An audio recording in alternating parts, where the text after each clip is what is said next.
Sebuah misi kemanusiaan di Gaza. Bunyinya macam sesuatu yang murni kan? Tapi, menurut seorang pemberi maklumat Amerika, Anthony Aguilar, apa yang berlaku di sebalik tabir bantuan tu didakwa ada satu agenda yang sangat-sangat mengerikan. Jom kita dengar pendedahan dia. Cuba anda dengar betul-betul ayat ni. Menggunakan makanan untuk memancing orang yang kelaparan melalui medan perang. Ini tuduhan yang sangat berat dari Aguilar. Dan inilah yang jadi permulaan kepada semua pendedahan yang akan kita bongkar sama-sama. Jadi siapa Anthony Aguilar ni sebenarnya? Dia ni bukan calang-calang orang. Kita bukan cakap pasal kontraktor biasa. Kita cakap pasal seorang veteran pasukan khas US. Pengalaman 25 tahun tu. Jadi bila orang macam ni, dengan latar belakang macam ni, buat satu pendedahan pasal Gaza Humanitarian Foundation atau GHF, kita kena dengar betul-betul. Sebab kredibiliti dia itulah yang buat dakwaan dia ni memang mengejutkan. Okey, so macam mana semua ni bermula? Semuanya bermula dengan satu janji. Aguilar ni direkrut untuk satu misi yang nampak sangat mulia. Kononnya nak join usaha kemanusiaan, nak hantar bantuan ke rakyat Palestin yang tengah terdesak. Itulah yang dia diberitahu. Tapi kat sinilah benda-benda pelik mula jadi. Tengoklah proses rekrutmen dia. Ada pasport tak? Boleh pergi dalam 3 hari. Itu je. Seriuslah. Untuk satu misi keselamatan kat zon perang, tak ada background check yang betul-betul. So dari awal lagi, Aguilar dah rasa, ada yang tak kena ni.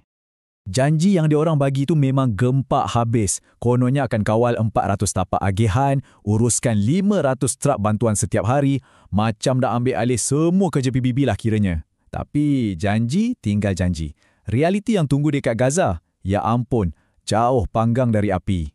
Dan bila Aguilar sampai je kat Gaza, perbezaan antara janji dengan realiti tu bukan sikit-sikit. Dah macam gaung yang menakutkan. Apa yang dia nampak depan mata dia memang tak boleh nak digambarkan. Kemusnahan apokaliptik. Anjing makan sisa mayat. Ingat tahu, ayat ni keluar dari mulut seorang veteran pasukan khas. Orang yang dah biasa tengok zon perang. Kalau dia sendiri cakap keadaan ni melampaui apa yang dia boleh bayangkan, kita boleh faham betapa dahsyatnya situasi kat sana masa tu. Kejutan tu tak berhenti kat situ je. Masa taklimat pertama dia dengan pasukan pertahanan Israel atau IDF, satu-satu benda pelik mula terbongkar. Janji 400 tapak? Tak ada. Yang ada cuma 4. Dan keempat-empatnya, kat selatan. Yang paling teruk, semuanya dalam zon pertempuran aktif. Maksudnya, orang awam yang kelaparan terpaksa redah medan perang mempertaruhkan nyawa semata-mata nak dapatkan makanan. Bagi Aguilar, ini bukan misi bantuan lagi dah. Ini dah terang-terang langgar Konvensyen Geneva. So, bila dah nampak semua ni, satu kesimpulan yang sangat-sangat menakutkan mula terbentuk dalam kepala Aguilar.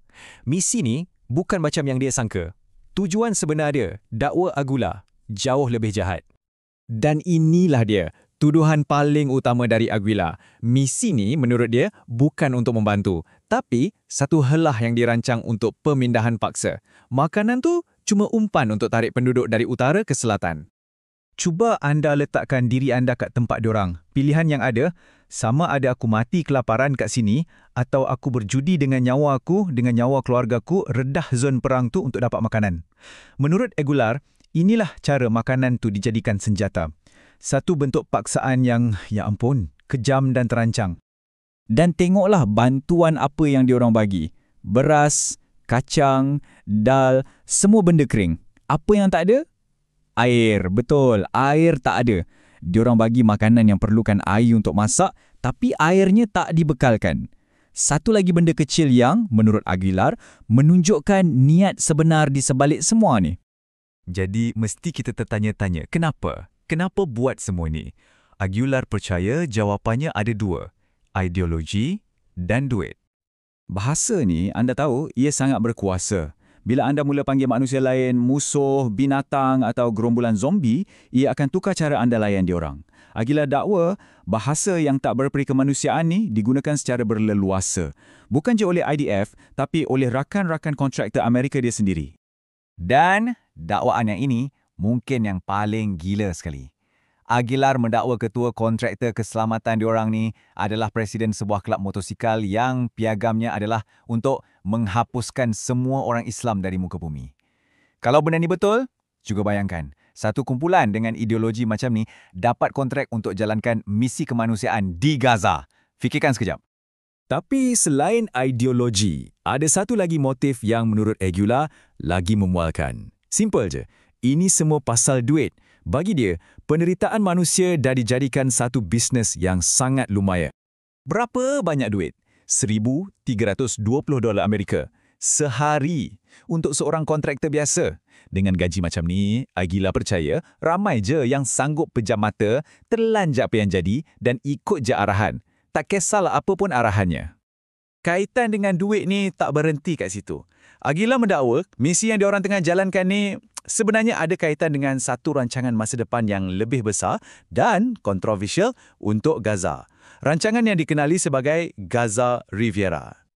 Cuba anda bayangkan, kat tengah-tengah pusat kawalan operasi kemanusiaan diorang, tergantung satu poster besar yang tunjuk lakaran Gaza Riviera oleh Boston Consulting Group. Bagi Aguilar, inilah bukti paling jelas. Diorang bukan kat sana untuk tolong orang. Diorang kat sana, dakwanya, untuk bersihkan kawasan tu, supaya nanti boleh buat pembangunan hartanah mewah. Setiap orang ada hak dia. Bagi Aguilar, ada satu insiden ni yang jadi kemuncak segala-galanya. Titik di mana dia cakap, cukup. Aku tak boleh teruskan lagi. Semuanya jadi pada 8 Jun. Ada kanak-kanak. Diorang letak atas tembok konkrit untuk selamatkan diri dari rempuhan orang ramai. Tiba-tiba, arahan datang dari seorang pegawai IDF. Tembak mereka jatuh.